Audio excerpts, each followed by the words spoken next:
আবার আলো নিভেছে, শত শত ফায়ারফ্লাইস, কিন্তু তিনি আর নেই। তবে আমরা তাকে ধরে রাখবো আমাদের মনের মধ্যে আর আমার এই ছবির মধ্যে।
আচ্ছা, আমি তোমাদেরকে জিজ্ঞেস করবো যে তোমরা যখন প্রচুর ডিপ্রেশনে থাকো, ফ্রাস্ট্রেশনে থাকো, তখন নিজেকে রিল্যাক্স কি করে করো? হ্যাঁ, অনেকে আছে যারা স্মোক করে, ড্রিঙ্ক করে, আরও কত কি করে না, আমি ওই সমস্তকে বাদই দিলাম, কিন্তু আর কি করো যার জন্য নিজেকে রিল্যাক্স রাখতে পারো? না, সত্যি বলছি, এবছরটা চাপের তো ছিলই। হ্যাঁ, পড়াশোনার মধ্যে থাকলে চাপের সবাইকেই থাকতে হয়।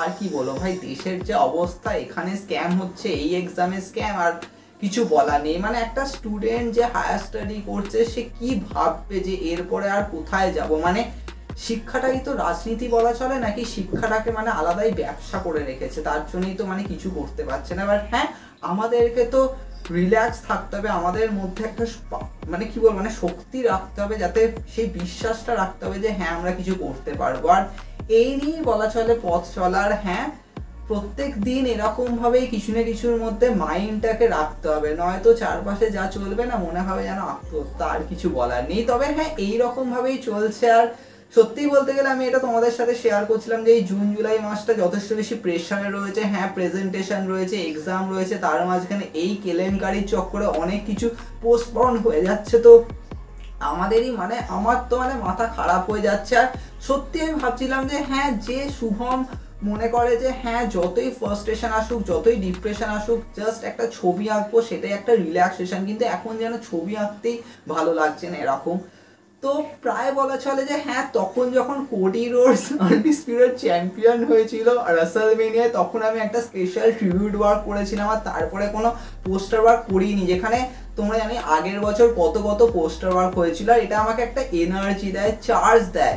কিন্তু না, কোথায় কি, মানে কিছু করতেই পারিনি, কারণ মাইন্ডই বসছে না, আর কিছু বলা নেই। মানে একটা যে ভাববো, হ্যাঁ একটা যে রিল্যাক্সেশন আসবে, তবেই যে একটা ছবি আঁকতে পারবো, কিন্তু মাথাতেই আসছিল না। কিন্তু এই যে আমাদের সামনে যে একটা বড় কিছু, মানে সত্যি বলতে গেলে এটা আমাদের কাছে একটা আলাদাই ইমোশন। মানে আমরা সবাই বলি না যে হ্যাঁ ভাই, ডাব্লিউডাব্লিউ তো ফেক, প্রো রেসলিং ফেক, তো কি আছে এর মধ্যে, কি ইমোশন রয়েছে? এটাই তো ইমোশন। যারা একবার ভালোবেসে ফেলেছে তারা কোথাও যেতে পারেনি। তো এই যে ইমোশনটা, হ্যাঁ তাকে আমরা আগের বছর হারিয়েছি, তো একটা বড় সড়ো বলা চলে প্রো রেসলিং এর মধ্যে ফ্যান্সদের মধ্যে একটা আঘাত ছিল। আর তারপরে আমরা সবাই ভাবছিলাম যে এটা কি শেষ হয়ে গেল? মানে যেটা শুরু হলো, আমরা তো তাকে পুরোপুরি দেখতেও পেলাম না। এই যে uncle Howdy story line, white six আসলে কি সেটা বুঝতেই পারলাম না। তো ফাইনালি বো ড্যালাস অ্যান্ড আদার সবাই মিলে আবার নিয়ে এসছে হোয়াইট সিক্সকে। আমরা রয়ের মধ্যে যেরকম ভাবে পুরো প্রেজেন্টেশন দেখলাম, সত্যি গায়ে কাঁটা লাগিয়ে দিয়েছে, আর কিছু বলে নেই। আর এটাই হচ্ছে প্রো রেসলিং, যেটা আমাদের একটা ভালোবাসা, যেটা আমাদের কাছে একটা উত্তেজনা, যেটা আমাদের কাছে মোটিভেশন, যেটা আমরা সব সময় পাই। আর এটাই আমরা আমাদের ডেইলি লাইফে ইউজ করি, যাতে আমরা ডেইলি লাইফে সমস্ত অবস্টাকেলগুলোকে তুলে ধরতে পারি। তো সেইটা কিন্তু সব থেকে দরকার। তো সত্যি বলতে গেলে এই যে মানে সত্যি মানে যেটা দেখেছি না, সেটাকে আর কি বলবো, মানে কিভাবে এক্সপ্রেস করবো? যারা ডাব্লিউডাব্লিউ ফ্যান নয়, যারা প্রো রেসলিংকে বোঝে না, তাদেরকে কিভাবে তুমি এক্সপ্লেন করবে হোয়াইট সিক্স, ব্রে হোয়াইটের সেই কাজ যেটা তিনি দেখাতে চেয়েছিলেন আমাদেরকে, কিন্তু তিনি আর নেই, কিন্তু হ্যাঁ বোর্ড অ্যালেস চেষ্টা করছে সেটাকে তুলে ধরতে আঙ্কেল হাউডি হয়ে, ইভেন আদার যে সমস্ত ক্যারেক্টারগুলো রয়েছে সেগুলোকে প্লে করা, জো কেসি থেকে শুরু করে Nikki Cross, Dexter Lumis, Erik Rowan, তো সবাই মিলে যেরকমভাবে হোয়াইট সিক্সের প্রজেক্টটাকে যেরকমভাবে প্রিপেয়ার করেছে, আমাদেরকে প্রেজেন্ট করেছে, এটা আমাদের কাছে প্রচুর বিগার ছিল। অ্যান্ড ডেফিনেটলি এখনো বলছি না, এখনো গায়ে কাঁটা দিচ্ছে। তো এই যে ছবিটা, এই ছবিটা দেখো আমি জাস্ট বানিয়েছি যে হ্যাঁ আমি পোস্টার ওয়ার্ক করি, তো এরকমভাবে জাস্ট তুলে ধরা। সত্যি এই ছবিটা যখন আঁকছিলাম আমার গায়ে কাঁটা দিয়ে দিয়েছিল। আর সিরিয়াসলি যেরকমভাবে আমি চেয়েছিলাম প্রেজেন্টেশনটা করতে, আমি হোয়াইট সিক্সকে তুলে ধরেছি এই ছবিটার মাধ্যমে। হ্যাঁ এই ছবিটা তো প্রথম যখন ব্রে হোয়াইট রিটার্নের পরে আমরা এটা প্রিপেয়ার করেছিলাম, তোমরা দেখেইছো নিশ্চয়ই। তো এখানে আমরা হোয়াইট সিক্সকেই প্রিপেয়ার করেছিলাম, দেখতে পাচ্ছি একদিকে ফিন রয়েছে, একদিকে আঙ্কেল হাউডি রয়েছে, আর নিচে সেই সমস্ত ক্যারেক্টারগুলো রয়েছে। কিন্তু আজকে অ্যানাদার একটা ওয়ার্ক তুলে ধরলাম, কিন্তু তিনি নেই ঠিক, কিন্তু তাকে ছাড়া তো আর এই ছবিটা সম্পন্ন হয় না, তো তাকে তো তুলে ধরতেই হবে। আর তিনি আছেন তবেই তো হোয়াইট সিক্স রয়েছে। তো আজকে এই একটা সামান্য পোস্টার ওয়ার্ক তুলে ধরলাম এরকম ভাবে। আর আমি তো তোমরা দেখেই থাকবে আমাদের চ্যানেলে ডিফারেন্ট ডিফারেন্ট পোস্টার ওয়ার্ক হয়। আর সত্যি বলতে গেলে দেখো আমি কখনোই চাইনি যে এরকম একটা ডেভেলপলি বা এরকম একটা চ্যানেল তৈরি করতে, কারণ দেখো আমরা যারা অ্যাজ এ হায়ার স্টাডি করি না, আমাদের মনে হয় যে হ্যাঁ এই সমস্ত করবো বা সোশ্যাল মিডিয়ায় এঙ্গেজ থাকবো, তো স্যাররা কি মনে করবে, বন্ধুরা কিরকমভাবে চাটন মারবে। হ্যাঁ বন্ধুরা চাটন তো মারে, সে তো সবসময় মারে, কিন্তু এরকম চ্যানেল আমি কখনোই বানাতে চাইনি। বাট যখন 2019-এ আমি প্রথম ইউটিউব চ্যানেল স্টার্ট করেছিলাম, তখন একটা ড্রয়িং চ্যানেল দিয়ে শুরু করেছিলাম, আর সেখানেও প্রচুর প্রচুর ভিডিও দিতাম, প্রত্যেক মাসে ভিডিও দিতাম। আর আমি চেয়েছিলাম যে ড্রয়িং করি না, এটাকে কখনো মেরে ফেলবো না, এই প্যাশনটাকে মেরে ফেলবো না, কারণ পড়াশোনার চাপে আমরা সবাই না নিজের এই ইচ্ছাগুলো যেটা করতে ভালোবাসি সেই ভালোবাসাগুলোকে ধীরে ধীরে মেরে ফেলি। তো আমি কখনোই চাইনি, তাই জন্য একটা চ্যানেল তৈরি করেছিলাম, যাতে ওই চ্যানেলের মাধ্যমে প্রতি মাসে কিছু না কিছু কাজ করবো। তাতে কি হবে যে একটা কাজের মধ্যে মানে কি বলবো, এই কাজটা, এটাকে আমি কখনোই কাজ বলবো না, এটা জাস্ট বলা ছিল একটা ইচ্ছা, জাস্ট একটা অনুভূতি, এটাকে জাস্ট বাঁচিয়ে রাখবো। কিন্তু পড়াশোনার চাপে আর হয়ে উঠছিল না। আর প্লাস বলা ছিল এই চ্যানেলটাও সেরকমভাবে গ্রো করেনি, হাজারের পর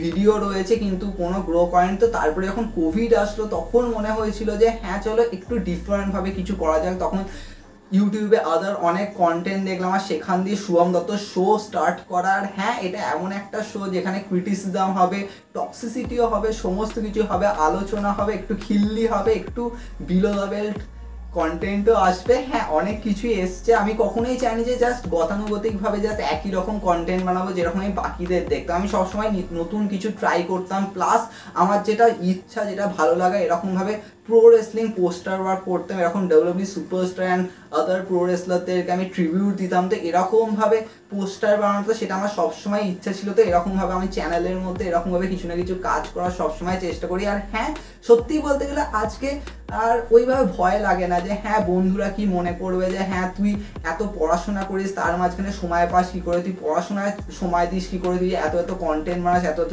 ভিডিওস বানাস। কারণ তারাও দেখে যে আমার প্রতি সপ্তাহে প্রায় 10টারও বেশি কন্টেন্ট আসে, কখনো কখনো তো অনেক বেশি আসে। তো তারা আমাকে জিজ্ঞেস করে আমার বন্ধুরা, তো তখন আমি তাদেরকে বলি যে এই কন্টেন্টগুলো বানাই বলেই বোধহয় আমি এত বেশি টক্সিক হতে পারি না, কারণ আমি বন্ধুদের দেখি যে তারা কুটকাচারি করে একে ওকে নিয়ে, কিন্তু আমি আমার মাথায় রাখি যে হ্যাঁ পড়াশোনা তো চলছে, কিন্তু তার ফাঁকে ডব্লিউডাব্লিউই রিলেটেড কী চলছে, তো সেখানে একটুখানি টাইম দিলাম। তো তাতে কী হয় যে মাইন্ডটা না একটা ফ্রেশ থাকে, কখনোই মনে হয় না যে হ্যাঁ ও কী করছে, ও কার সাথে প্রেম করছে, তো সেই সমস্ত কখনো মাথায় আসে না। তো এইভাবে বলা চলে এই চ্যানেলটা আমাকে না একটা মোটিভেট করে। তোমরা অনেকে কমেন্ট করো, আমি কমেন্টগুলো দেখি, কিছু কিছু জন তো মানে আধ্যাত্মিক লেভেলে এক্সপেকটেশন রাখে, তো সেইগুলোকে আমি ফিল করি, আমিও নিজে ডিফারেন্ট ডিফারেন্ট কন্টেন্ট বানাই। তো এইভাবে বলা চলে শুভম দত্ত শো, যার খুব তাড়াতাড়ি 1000 এপিসোড কমপ্লিট হতে চলেছে, Bengali pro wrestling talk show.